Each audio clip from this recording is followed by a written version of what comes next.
Bonjour à tous, bienvenue sur 01net TV. 01net TV, vous le savez, c'est chaque jour toute l'actualité high-tech. Et aujourd'hui, direction San Francisco, car c'est là que ça se passe avec les annonces de Microsoft. C'est la fameuse conférence Build de Microsoft. Énormément d'annonces. On retrouve sur place Florian Beaufreton et Eric Le Bourlou.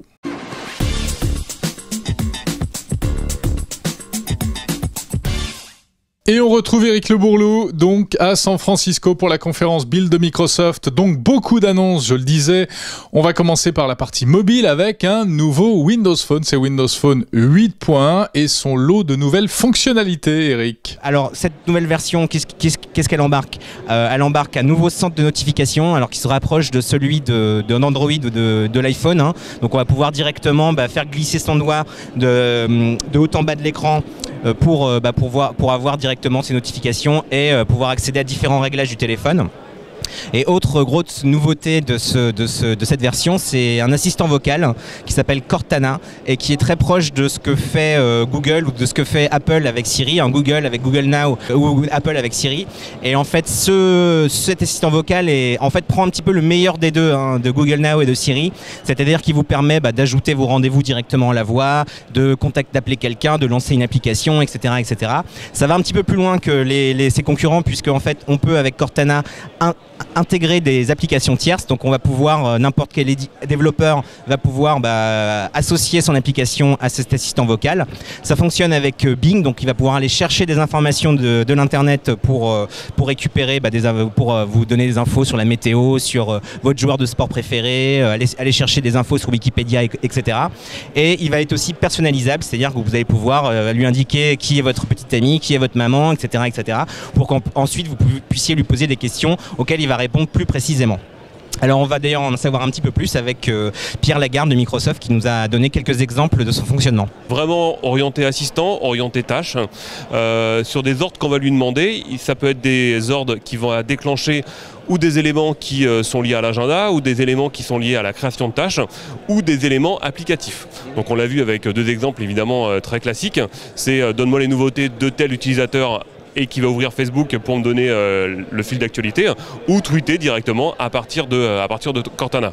Donc ça veut dire que c'est un assistant qui est évidemment intégré dans le téléphone, mais qui peut être quelque part étendu avec une application, puisque une application va pouvoir récupérer ce qui va être décrypté de Cortana, où Cortana n'est pas simplement en fait un outil qui va transformer la voix en une phrase, mais c'est la voix en une grammaire, et de cette grammaire-là, évidemment, on va pouvoir détecter les actions et les mots qui sont associés pour déclencher une action applicative ou une action dans le téléphone.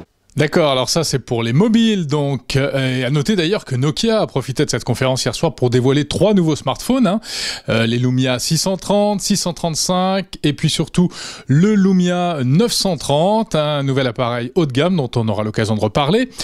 Mais côté logiciel, autre nouveauté, autre annonce Microsoft, une mise à jour de Windows sur PC cette fois, Eric. Oui, alors ça c'est l'autre grande nouveauté qui va arriver donc dans les prochains jours, parce que ce sera disponible dès le 8 avril. C'est une nouvelle version de Windows 8.1 qui va s'appeler tout simplement Update 1. Qu'est-ce que ça change? Alors ça change pas grand-chose pour ceux qui utilisent des tablettes, etc. Ça change beaucoup de choses en revanche pour ceux qui utilisent Windows de façon classique, c'est-à-dire avec un clavier et une souris qui n'ont pas d'ordinateur tactile. Ce que ça change, c'est que ça va leur faciliter la vie. On sait que Windows 8 a provoqué pas mal de problèmes aux nouveaux utilisateurs. Ça va leur faciliter la vie parce qu'ils vont pouvoir utiliser plus facilement leur souris et leur clavier pour utiliser Windows 8, manipuler l'interface de Windows 8.1, c'est-à-dire passer de l'interface moderne, ce que Microsoft appelle moderne, anciennement métro, à l'interface classique de Windows. Concrètement, ce qui va se passer, c'est que la barre des tâches de Windows, qu'on connaît tous, va être disponible maintenant partout, c'est-à-dire que même si vous êtes dans la nouvelle interface, vous aurez toujours la barre des tâches, et que les applications métro, les nouvelles applications, seront accessibles depuis la barre des tâches aussi. Donc ce qui fait que ça va simplifier la vie de pas mal d'utilisateurs qui devaient avant basculer difficilement d'une interface à l'autre. Autre nouveauté, c'est qu'il y a quelques petites modifications qui sont faites au menu démarrer, à l'écran démarrer maintenant. Alors ces nouveautés, c'est principalement un menu contextuel qui va arriver d'un clic droit de la souris, qui va permettre de modifier la taille des tuiles beaucoup plus facilement qu'aujourd'hui, qui va permettre de décrocher les tuiles, en ajouter, etc., etc. Donc c'est une update mineure, on va dire, mais qui va, à mon avis, simplifier la vie énormément des gens qui utilisent aujourd'hui Windows 8.1.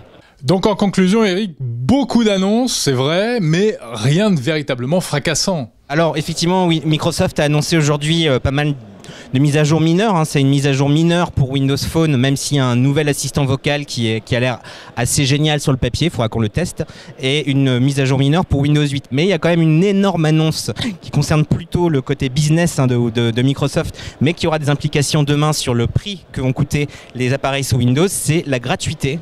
Alors c'est pas courant chez Microsoft que quelque chose soit gratuit. Microsoft en fait va rendre gratuit Windows sur tous les appareils de moins de 9 pouces, c'est-à-dire que les fabricants de portables, les fabricants de tablettes n'auront plus à payer la licence Windows pour tous les écrans sous 9 pouces, donc c'est-à-dire à peu près tous les appareils qu'on connaît comme mobile, comme tablette. Et donc évidemment les tablettes un peu plus grandes devront toujours payer une licence. Mais est-ce que ça montre que Microsoft est en train de changer, de bouleverser son business model?